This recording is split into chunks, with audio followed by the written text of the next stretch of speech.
Recursion is a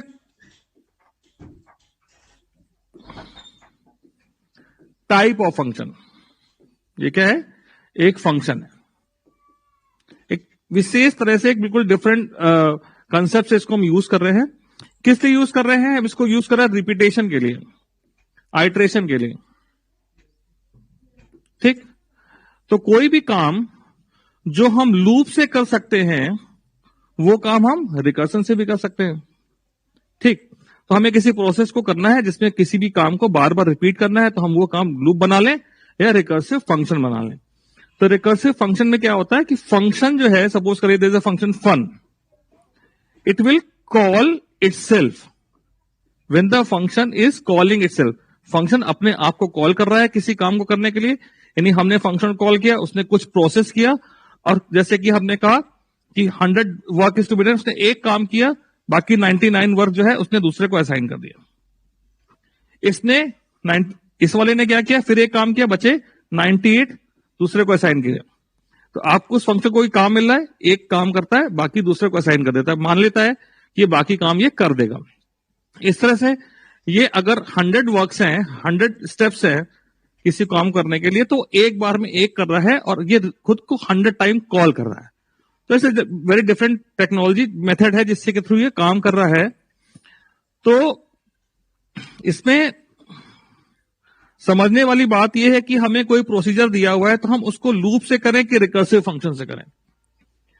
तो वो same work कोई भी प्रोग्राम लूप से भी किया जा सकता है, रिकर्सन से भी किया जा सकता है। कौन सा बेटर है? It depends on condition. अगर हम लूप से करते हैं तो प्रोग्राम की लेंथ ज्यादा होती है, ठीक है, इससे कि प्रोग्राम की लेंथ शॉर्ट हो जाती है, प्रोग्राम छोटा हो जाएगा। तो आपके प्रोसेस पे डिपेंड करता है कि आप उस प्रोसेस के लिए क्या ज्यादा सूटेबल रहेगा। तो आपको लूपिंग सीख ली है आपने, आप रिकर्सन सीख लेंगे, देन आपके सामने एक प्रोसीजर आया, उस प्रोसीजर में आपको डिसाइड करना है कि ये प्रोसीजर लूप से करना ज्यादा अच्छा रहेगा या रिकर्सन से ज्यादा करना अच्छा रहेगा। क्योंकि दोनों में कहीं कहीं रिकर्सन हमें करना प्रॉफिट में रहता है, कहीं कहीं लूपिंग प्रॉफिट में रहता है। For example there are some programs, अगर उसको लूपिंग से करें तो इतने लेंदी और इतने कॉम्प्लेक्स हो जाएंगे कि उसको करना मुश्किल होगा, जबकि वो प्रोसेस रिकर्सन से करें तो बहुत ही शॉर्ट होगा, बहुत ही आसान होगा। बस आसान कब होगा? जब आप इसको समझ जाएं, ठीक है। और बहुत से ऐसे कंसेप्ट हैं, जैसे कि बाइनरी ट्री आपके सिलेबस में है, तो बाइनरी ट्री का जो कंसेप्ट है, तो बाइनरी ट्री को हम लूपिंग से बना ही नहीं सकते हैं। इसको बनाना है तो हमें रिकर्सिव फंक्शन का यूज करना पड़ेगा, ठीक है, क्योंकि binary tree is recursive data structure.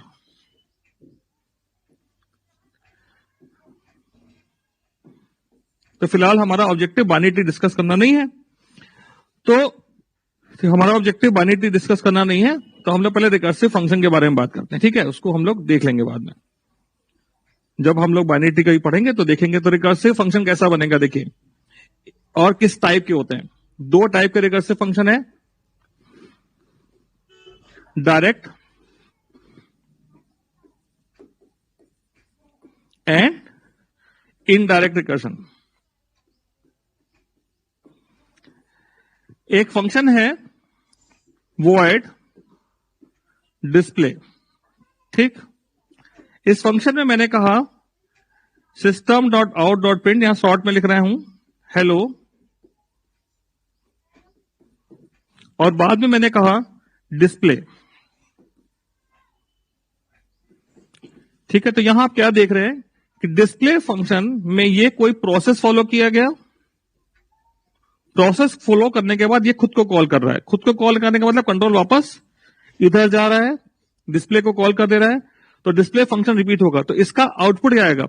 Hello display करेगा, हेलो प्रिंट करने के बाद डिस्प्ले फंक्शन वापस कॉल हुआ, again it will display hello and display function is called, and this will go on infinite times. तो ये फंक्शन क्या कर रहा है, ये हेलो को प्रिंट कर रहा है इनफाइनाइट टाइम, पर ये अपने आप को खुद कॉल कर रहा है। आपको क्लियरली दिखाई दे रहा है कि display function is calling display function. तो this is clear recursion happening in front of you. दूसरा है एक फंक्शन void a, ठीक है। इसमें एक मैसेज प्रिंट हो रहा है हेलो,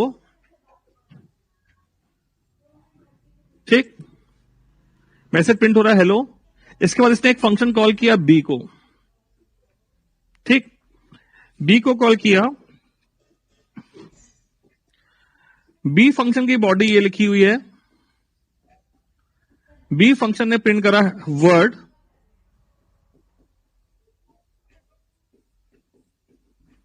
इसने वापस ए को कॉल कर लिया।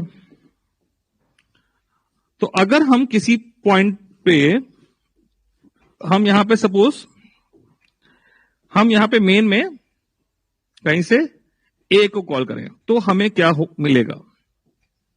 It is a static kind, there is nothing, no need of object. तो यहां दोनों ही स्टैटिक हैं, स्टैटिक नॉन स्टैटिक में हम लोग नहीं पढ़े, हम कंसेप्ट में जा रहे हैं। तो क्या रिजल्ट आएगा आपके अकॉर्डिंग?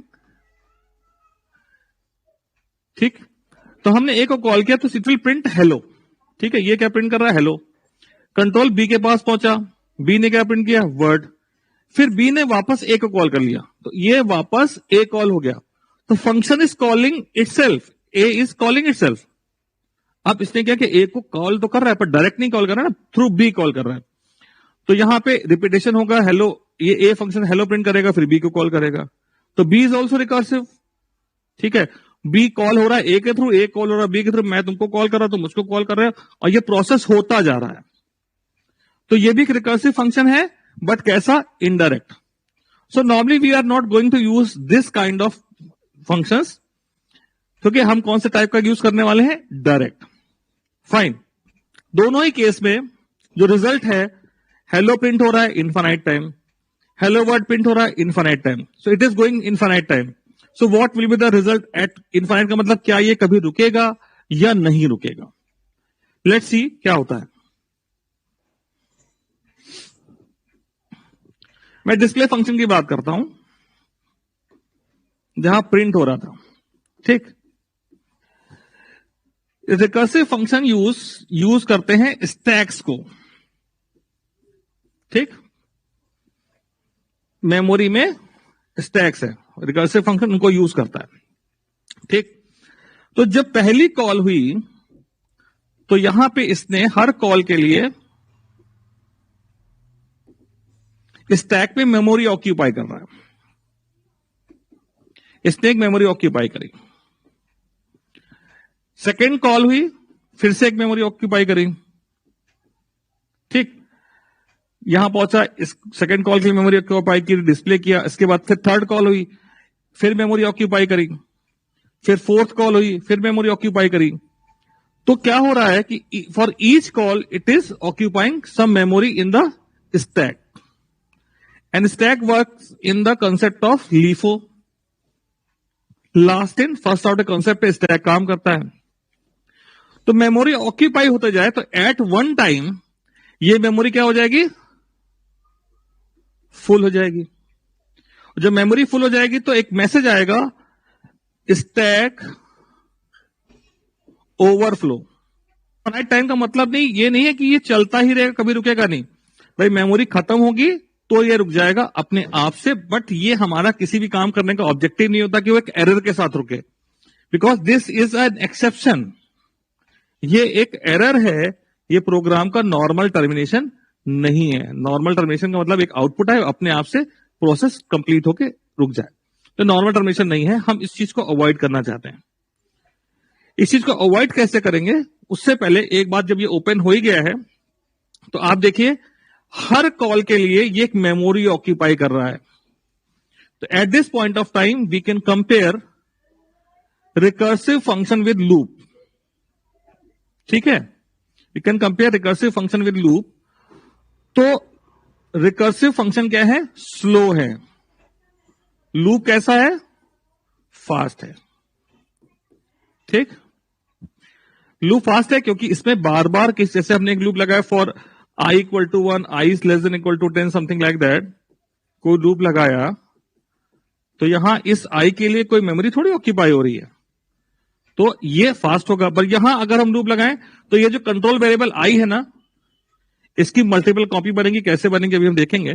तो मल्टीपल कॉपी बनेगी तो फिर बहुत ज्यादा मेमोरी ऑक्यूपाई होगी, कॉपी भी बन रही है तो थोड़ा स्लो हो जाएगा। ये लेंदी है, इसके प्रोग्राम लेंदी होते हैं, लेंथ ज्यादा होती है, इसके प्रोग्राम की लेंथ कम हो गई। तो कोई भी चीज जिसकी लेंथ कम हो जाती है वो थोड़ा कॉम्प्लेक्स हो जाता है। यानी इसको समझने के लिए या समझाने के लिए आपको इमेजिन करना पड़ता है कि मेमोरी में क्या हो रहा है। विजिबल नहीं है क्योंकि आधा खेल तो मेमोरी में चल रहा है। तो यू हैव टू इमेजिन कि ये किस तरह से मेमोरी में स्टोर होगा, कब तक वो वैल्यू मेमोरी में सस्टेन रहेगी, जो हम एक्सेस करेंगे तो कहां से आएगी। तो ये सारी बातें आपको ध्यान में रखनी पड़ेंगी प्रोग्राम बनाते समय कि भाई ये इस तरह से वैल्यू स्टोर होगी और इस तरह से निकलेगी। लास्ट इन फर्स्ट आउट होगा, यानी सबसे आखिरी में जो हुआ ओपन हुआ वो सबसे पहले खत्म होगा। उसके बारे में बात करते हैं। तो यहां प्रोसेस क्या है, ये लेंदी हो गया पर ये थोड़ा सा हो जाएगा कॉम्प्लेक्स होगा, पर सर्टेन पॉइंट पे ये कॉम्प्लेक्सिटी आपको फायदा करेगी। कॉम्प्लेक्स हो गया पर कोई प्रोग्राम है भाई ये कॉम्प्लेक्सिटी की वजह से ही वो बहुत छोटे हो गए और आप समझ पा रहे हैं और हो भी पा रहे हैं, अदरवाइज होंगे भी नहीं। ठीक है, तो अब हम बात करते हैं कि यहां ये इनफाइनाइट टाइम चल रहा है, इसको रोकें कैसे। ठीक है, इसको रोकना है तो हमने का एक फंक्शन बना रहा है वॉइड डिस्प्ले।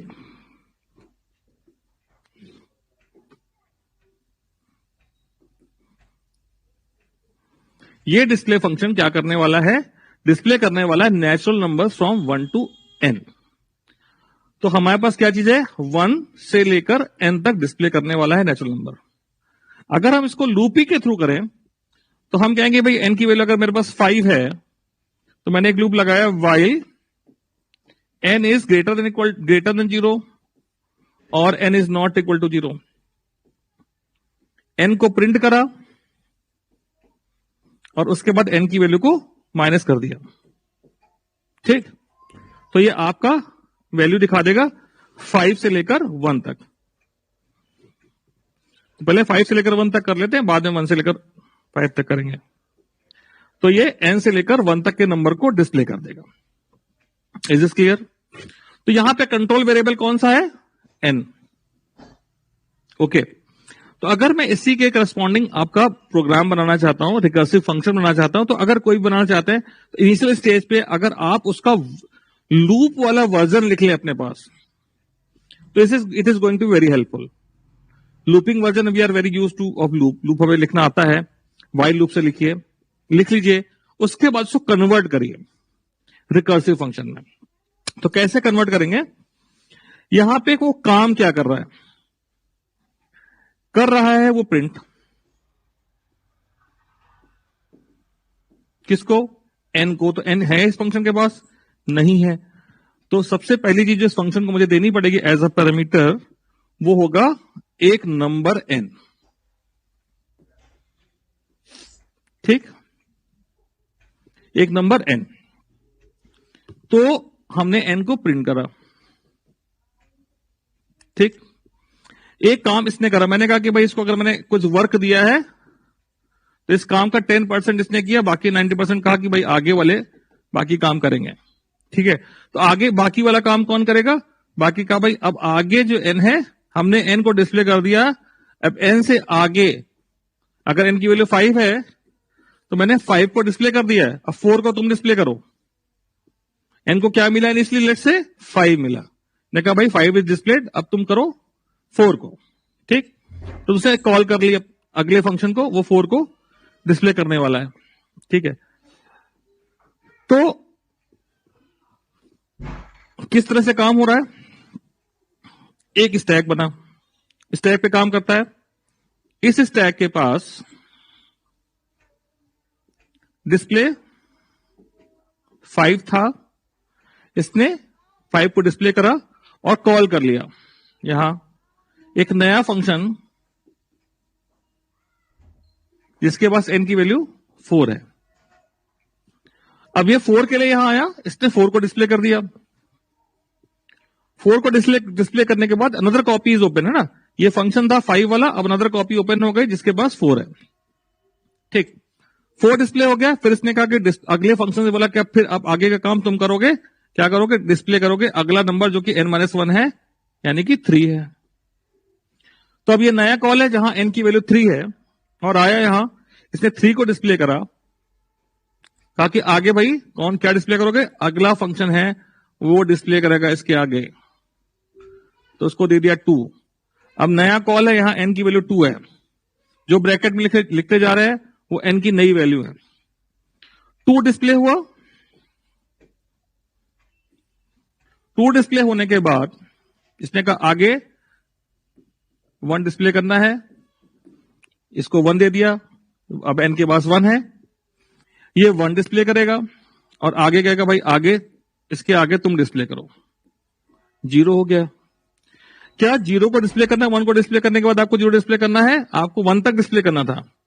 0 होने पे आपको रुक जाना है। तो यहां पे एक कंडीशन डालते हैं, n की वैल्यू जब 0 है तो क्या करो? स्टॉप। तो हाउ टू स्टॉप? इसके लिए लिखेंगे if n equal to 0, function को स्टॉप करना तो लिखते हैं रिटर्न। ठीक, ये बिल्कुल ऐसे ही लिख सकते हैं। तो यहां पे देखिए 3 बातें हो रही हैं। हाँ, अब रिटर्न को पहले समझ लें फिर आगे क्या बात है। अब जब रिटर्न करेगा, कब रिटर्न किया? n की वैल्यू 0 होने पे रिटर्न करेगा। तो ये किसके पास रिटर्न जाए? कंट्रोल रिटर्न स्टेटमेंट क्या करता है?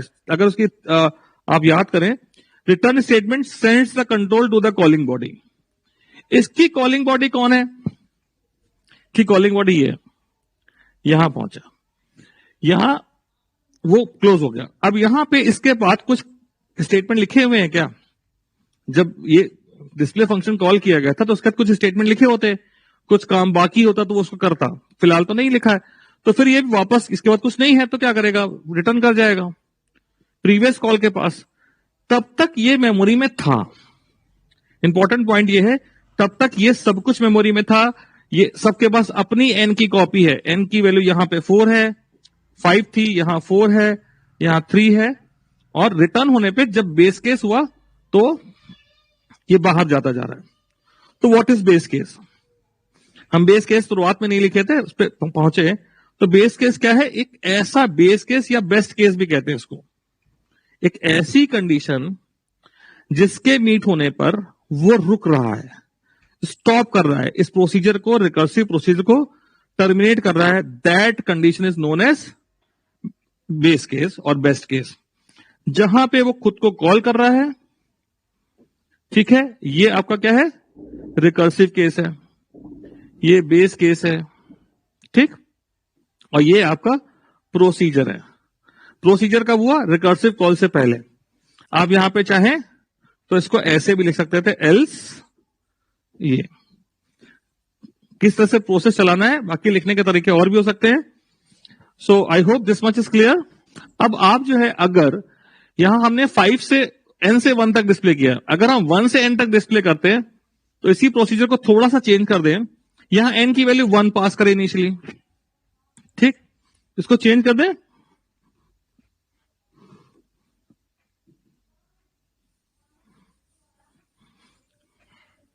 तो हमें ये बेस केस या रिकर्सिव केस करने के लिए क्या समझना पड़ता है कि n की वैल्यू इनिशियली होगी क्या। तो अभी हम n तक ना गए, हम कह रहे हैं भाई अगर इसको हमें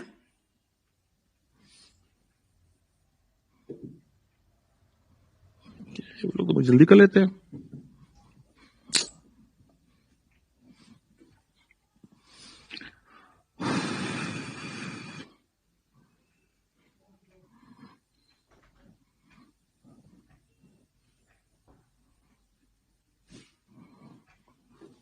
मैं कह रहा हूं आप 1 से लेकर 5 तक करना चाहते हैं डिस्प्ले, तो आपने कहा भाई वॉइड डिस्प्ले, और इस फंक्शन को आप पास कर रहे हैं एक नंबर, ये मान लीजिए कि n क्या है? वो 1 है इनिशियली। तो आपको जाना कहां तक है? 1 से लेकर 5 तक जाना है। रुकना कब है? जब 6 हो जाए, ठीक, 6 हो जाए तब रुकना है। तो in this case base case will be if n equal to 6, ठीक, n की वैल्यू 6 हो जाए तब रुक जाना है। इफ n इक्वल टू 6 तो स्टॉप कर जाइए। स्टॉप करने के लिए स्टेटमेंट होता है रिटर्न, ठीक है। अदरवाइज n की वैल्यू को प्रिंट करिए और n की वैल्यू को बढ़ा दीजिए।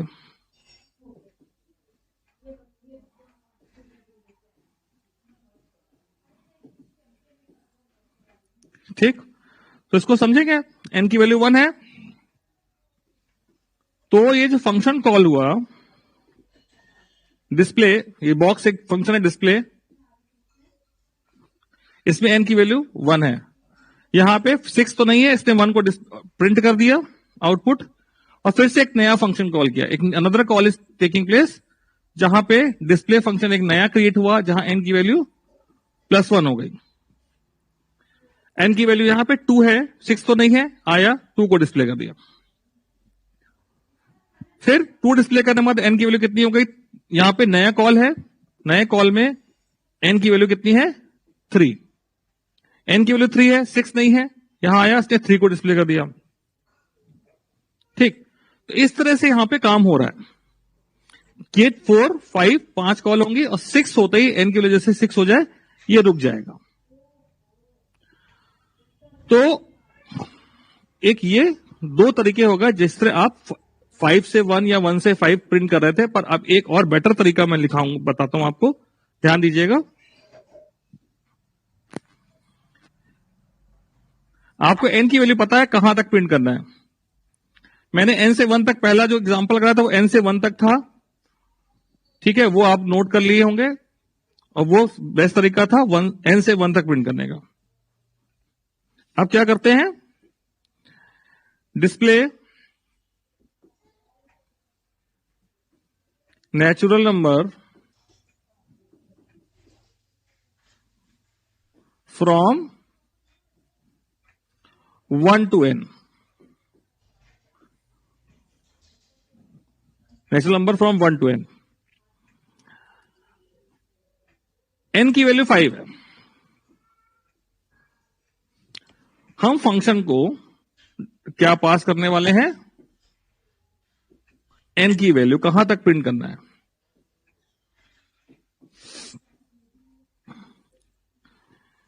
मैंने यहां लिखा कि भाई 5 तो प्रिंट पहले करना नहीं है, n की वैल्यू 5 पास कर रहे हो, 5 प्रिंट नहीं करना है, मुझे तो 1 से प्रिंट करना शुरू करना है। तो क्या करें, 5 प्रिंट ना करें, अगला नंबर क्या है वो फाइंड करते हैं। तो मैंने कहा भाई डिस्प्ले n-1, तो डिस्प्ले फंक्शन को मैंने पास किया, this box is representing display function, right, n की वैल्यू 5। यहां पहुंचे, n की वैल्यू 5 मुझे प्रिंट नहीं करनी है, मुझे अगला नंबर चाहिए 4। तो मैंने फंक्शन कॉल कर लिया, n की वैल्यू 4 हो गई। 4 प्रिंट नहीं करना है, मुझे चाहिए 3। सब मुझे जब तक 1 नहीं मिला तब तक प्रिंट नहीं करूंगा मैं। n की वैल्यू इसको 3 मिल गई। 3 के लिए भी हम वही सेम काम कर रहे हैं, कॉल कर लिया, n की वैल्यू 2 मिल गई, कॉल कर लिया, n की वैल्यू 1 मिल गई, फिर कॉल कर लिया, n की वैल्यू 0 मिल गई। ये रिकर्सिव कॉल कर रुकना कब है, 1 मिल गया, मैंने प्रिंट नहीं करा, मैंने कहा पहले पता चल जाए कि रुकना है कि नहीं। तो मैंने कहा भाई देखो n की वैल्यू जो है 0 होने पे रुक जाना है, और डिस्प्ले के बाद मैं यहां लिख दे रहा हूं system.out.print n। अब ये स्टेटमेंट, प्रिंट स्टेटमेंट डिस्प्ले के बाद में आ गया, इसका क्या रोल है भाई, 0 होने के बाद ये कंट्रोल इधर वापस आएगा। ठीक, ये यहां गया कैसे था, ये स्टेटमेंट मिलने के बाद ये काम तो उसने किया नहीं था। एल्स में अगर यह बेस केस फॉल्स होता है तो 2 काम करने हैं, 1 and 2। पहला काम था रिकर्सिव कॉल करो, वो तो कर दिया, ये काम छोड़ के गए थे। अब भैया वापस आ रहे हो, ये काम करोगे कि नहीं करोगे, बाकी है ना। इस फंक्शन के अंदर जहां n की वैल्यू 1 है वहां 2 काम करने थे। पहला काम था डिस्प्ले n-1, वो तुमने करा तो n की वैल्यू 0 हो गई थी। अब 0 होने के बाद तुम वापस आए, ये काम छोड़ के गए थे, करो 1 प्रिंट करो, दोनों काम हो गए। अब वापस चलो, वापस जाओ भाई, वापस गए तो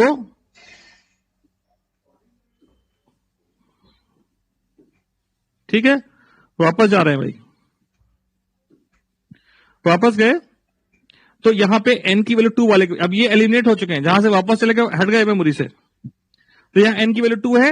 2 के लिए आपने ये कॉल तो की थी, ये वाला स्टेप परफॉर्म किया था, ये वाला छोड़ के चले गए थे, तो भैया अब इसको करो, प्रिंट 2 करो। ट्रू प्रिंट करने के बाद वापस आओ, यहां 2 काम थे, दोनों कर चुके हो।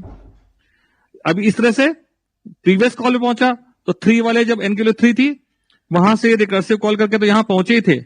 अब जरा ये 2 प्रिंट करने वाला काम था n को, वो करो। फिर वापस जाओ 4 वाले के पास, 4 वाले में ये वाला स्टेटमेंट तो चल चुका है, ये वाला बाकी है, प्रिंट, फिर ऐसे ही आगे। तो यहां एक बात तो ध्यान रखनी कि अगर कोई स्टेटमेंट रिकर्सिव कॉल के बाद लिखा है, तो वो कब एग्जीक्यूट होगा? जब रिकर्सिव कॉल से बाहर निकल रहा हो। कब एग्जीक्यूट होगा? जब रिकर्सिव कॉल से बाहर निकल रहा हो। Is this clear children? ठीक, इस कहानी को मैं एक तरीके से और समझा सकता हूं आपको। देखिए, आपकी क्लास चली थी स्कूल में, ठीक है, ये आपके मैथ्स के सर थे। मैथ्स के सर ने बोला कि बेटा go to staff room, bring maths notebooks. तो आप भाई स्टाफ रूम पहुंचे। स्टाफ रूम में आप क्या करने गए थे? नोटबुक लेने। वहां पे इंग्लिश के सर थे, आपको कह रहे थे नोटबुक। इंग्लिश सर ने कहा भैया क्या, आप बेटा ठीक है नोटबुक लेने आया तो तुम ले जाना, जरा एक काम करो कि जरा जाके वो जो केमिस्ट्री के टीचर है ना, उनकी क्लास पे जो बच्चे टेस्ट नहीं दिए थे उनकी लिस्ट लेके आ जाओ। इन्होंने आपको टेस्ट की लिस्ट लेने के लिए बोल दिया, ठीक है। तो आप पहुंच गए यहां पे टेस्ट की लिस्ट, टेस्ट के बच्चों के एब्सेंटीज की लिस्ट, ठीक। केमिस्ट्री सर के पास पहुंचे, केमिस्ट्री सर के पास एब्सेंटी लिस्ट आपने कहने बैठे अभी दे रहे हैं, तो आप ऐसा करो लैब चले जाओ, लैब में बता दो जो लैब में असिस्टेंट है कि भैया आज जो है हम लोग मैथ केमिस्ट्री में कौन सा प्रैक्टिकल करने वाले हैं, टाइट्रेशन करने वाले हैं, तो उसके लिए सेटअप लगा दे। आप लैब में गए, उनको ये बताया, वो थोड़ा सज्जन आदमी था, उन्होंने कहा ठीक है बेटा हम समझ गए, जाओ सर को बता दो वापस कि हाँ हो जाएगा। अब आप वापस सर के पास पहुंच रहे हैं, ठीक। आप सर के पास वापस आए, ठीक। अब आप सर के पास वापस जाओगे कि यहां सीधे मैथ वाले सर के पास चले जाओगे? मैथ वाले सर के पास अगर आप चले गए इस रास्ते से, तो मैथ वाले सर कहेंगे भैया नोटबुक कहां है? एक तो तुम गए थे नोटबुक लेने और पता नहीं कहां घूम के आ रहे हो, इतनी देर कैसे लगे? क्योंकि भाई आप एक जगह की वजह 4 जगह गए, तो वहां तो आप डांट खा जाओगे। तो आप केमिस्ट्री सर के पास गए, आप केमिस्ट्री सर के पास जाओगे तो क्या करोगे? उनसे एब्सेंटीज की लिस्ट लोगे। एक काम छूट गया था ना, जैसे कि डिस्प्ले फंक्शन के बाद पहले आ गया रिकर्सिव कॉल, पहले आ गई, और एसओपी स्टेटमेंट या कुछ भी स्टेटमेंट बाद में आया। तो फंक्शन जब कॉल हुआ तो रिकर्सिव कॉल करने चला गया, ये प्रिंट तो उसने किया ही नहीं था। ये कब करेगा? जब बाहर निकल रहा हो। फिर यहां से इंग्लिश टीचर के पास जाओगे, नोटबुक यहां पे उनको एब्सेंटेज लिस्ट दोगे, स्टाफ रूम से नोटबुक उठाओगे, तब मैथ वाले के पास पहुंचोगे। इस टाइम ये जो काम छूटता जा रहा है, रिकर्सिव कॉल के बाद जो स्टेटमेंट लिखे वो एग्जीक्यूट करते हुए वापस जाएंगे। I hope this must be clear to you all.